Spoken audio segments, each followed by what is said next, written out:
Règle 13. Une femme qui s'organise.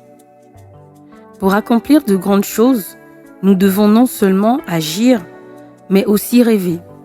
Non seulement planifier, mais aussi croire. Anatole France.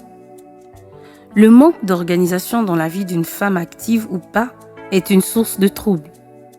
Elle perdra beaucoup de temps, ratera certains objectifs de vie et pourrait se retrouver des années plus tard au même niveau sans avoir évolué. Il ne faut pas vivre sa vie au jour le jour sans la planifier avec des objectifs à atteindre.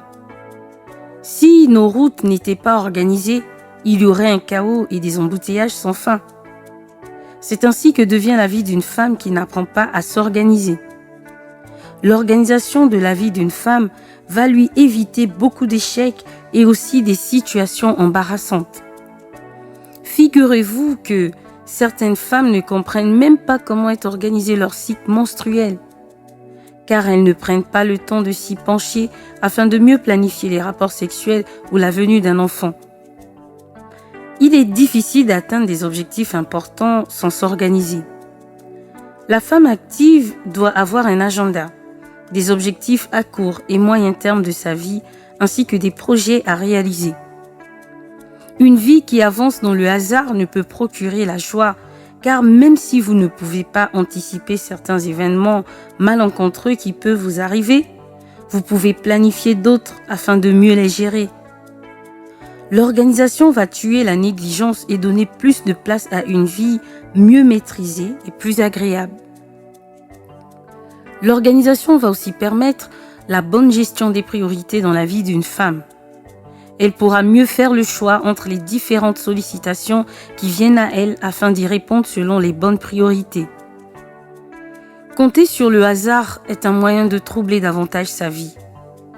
Il faut savoir s'organiser pour y arriver et pour atteindre certaines réussites. Vous êtes-vous posé la question de savoir ce que vous allez accomplir cette année? Ce que vous comptez réaliser ou devenir à court, moyen et long terme? Avez-vous pour habitude de définir chaque jour vos objectifs ainsi que vos priorités? En fonctionnant ainsi, vous aurez plus de joie à vivre. Je ressens toujours un bon sentiment de bien-être quand j'accomplis une chose que j'ai planifiée. L'organisation va aussi toucher l'environnement de vie, votre chambre, votre maison, votre bureau, etc. Mettre tout en ordre.